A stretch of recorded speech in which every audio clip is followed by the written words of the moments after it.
नमस्कार, AGCN news पर आपका स्वागत है। मैं हूं मनीषा राणा। प्रस्तुत है आज का मुख्य समाचार। नागपुर हिंसा पर एकनाथ शिंदे का बयान, साजिश की जांच जारी, दोषियों पर होगी सख्त कार्रवाई। महाराष्ट्र के नागपुर में हुई हिंसा पर डिप्टी सीएम एकनाथ शिंदे ने इसे दुर्भाग्यपूर्ण बताया और साजिश की जांच के आदेश दिए। उन्होंने कहा कि दोषियों को बख्शा नहीं जाएगा और पुलिस सख्त कार्रवाई करेगी। इस घटना में डीसीपी स्तर के 4 अधिकारी और कई पुलिसकर्मी घायल हुए हैं। शिंदे ने जनता से शांति बनाए रखने की अपील की। उन्होंने औरंगजेब के समर्थन को अस्वीकार्य बताते हुए कहा कि महाराष्ट्र में ऐसा बर्दाश्त नहीं किया जाएगा। हिंसा के दौरान पेट्रोल बम फेंके गए, कई घरों और गाड़ियों को जलाया गया। पुलिस पर हमला कानून हाथ में लेना है।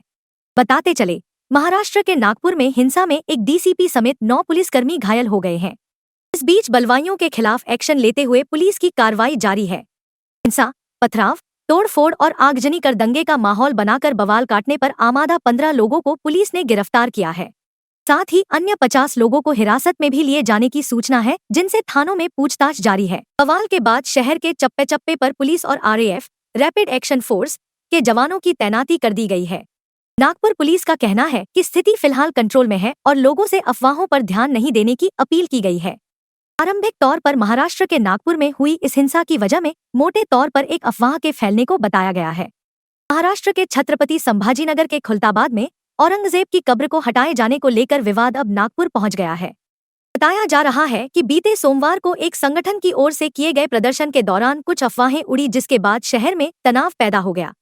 देखते ही देखते 2 गुट आमने सामने आ गए और पत्थरबाजी शुरू हो गई। सड़क किनारे खड़ी गाड़ियों में तोड़फोड़ की गई और फिर आग के हवाले कर दिया गया। जेसीबी समेत कई कारें जलकर खाक हो गई। अफवाह के बाद भड़की हिंसा में पत्थरबाजी की घटना हुई। वहां उग्र लोगों ने कई गाड़ियों को आग के हवाले कर दिया। नागपुर के डीसीपी निकेतन कदम भी पत्थरबाजी में घायल हो गए। अधिकारियों ने बताया कि हिंसा में 6 आम लोगों के अलावा 3 पुलिसकर्मी भी घायल हुए हैं। पूरे देश में तेजी से सुर्खियों में नागपुर में हुई हिंसा के बारे में अभी तक यही तथ्यात्मक तौर पर पुष्ट हो पाया है कि महाराष्ट्र में औरंगजेब की कब्र को लेकर विवाद के बीच नागपुर में बड़ा बवाल हुआ। बीते सोमवार की शाम को एक प्रदर्शन के बाद उड़े अफवाह के बाद 2 गुट आमने सामने आ गए। वह विवाद इतना बढ़ गया कि पत्थरबाजी शुरू हो गई। उपद्रवियों ने कई गाड़ियों को आग के हवाले कर दिया। आनन फानन में पुलिस ने मोहड़ा संभाला। बताया जा रहा है कि नागपुर के महाल क्षेत्र में लगभग 1000 लोगों की भीड़ ने बड़े पैमाने पर पथराव, तोड़फोड़ और आगजनी की। नागपुर में जो दुर्घटना हुई है बहुत ही दुर्भाग्यपूर्ण है। जो आगजनी हुई है, जहाँ पर कई लोग 2-4 हजार लोग इकट्ठा होकर जो समाज कंटक थे, उन्होंने कई घरों को, वहाँ पर मोमिनपुरा है, महाल एरिया है, चिटनीस पार्क है, यहाँ पर इकट्ठा होकर लोगों के घरों को लक्ष्य कर दिया, टारगेट कर दिया, पथराव किया, आगजनी कर दी, वहाँ की गाड़ियाँ जलाई और एक ऐसे जगह पर उनकी गाड़ियाँ 100-150 पार्क होती थी, वहाँ मोमिनपुरा में एक भी गाड़ी खड़ी नहीं की। इसका मतलब ये होता है कि ये पूर्व नियोजित साजिश थी क्या? इसकी भी पुलिस तफ्तीश कर रही है। पुलिस के ऊपर ये तो लोगों के ऊपर हमला किया ही, लोग तो बाल बचे।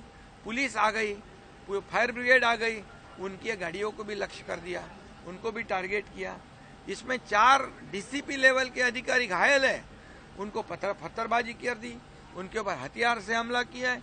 30 पुलिस कर्मचारी घायल है। पुलिस जो कानून व्यवस्था बनाए रखने का काम करती है, पुलिस शांति और अमन बनाने का काम करती है, उनके ऊपर हमला करना, इसका मतलब कानून पर हमला करना और कानून को हाथ में लेना है। और इसलिए ऐसे समाज कंटक जो है, ये जो 2 समाज में दूरी निर्माण करना, विद्वेष फैलाना, अशांति फैलाना, कम्युनल राइट करना, ये सब सोचकर समझकर जो काम कर रहे हैं समाज कंटक, उनको बिल्कुल बख्शा नहीं जाएगा। उनके ऊपर कड़ी कार्रवाई की जाएगी। स्वयं मुख्यमंत्री बार बार इस घटना का जायजा ले रहे हैं। पुलिस विभाग पूरी तरह इसकी रूट तक जाएगी, इसके पीछे कौन है, क्या राजनीति है, और किसी को भी छोड़ेगी नहीं, कड़ी कार्रवाई करेगी।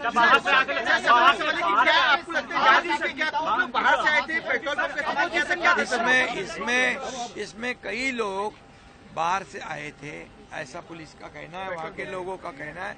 और वो पत्थर तो फेंके ही, हथियार भी चलाए, लेकिन पेट्रोल बम भी फेंके। पेट्रोल बम बनाना ये तो पूरी तरह ऐसे तुरंत होता नहीं।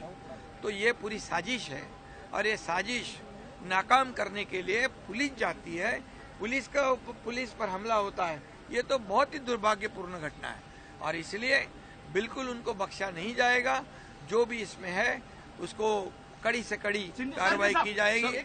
और मैं यह भी कहूँगा, वहाँ की जनता को अपील भी करूँगा कि पुलिस काम कर रही है, पुलिस तफ्तीश करेगी, जो गुनाहगार है उसको छोड़ेगी नहीं, लेकिन पुलिस को सहयोग करके वहाँ शांति बनाए रखने का मैं अपील करता हूँ। आज के लिए बस इतना ही। मुझे दीजिए इजाजत। नमस्कार।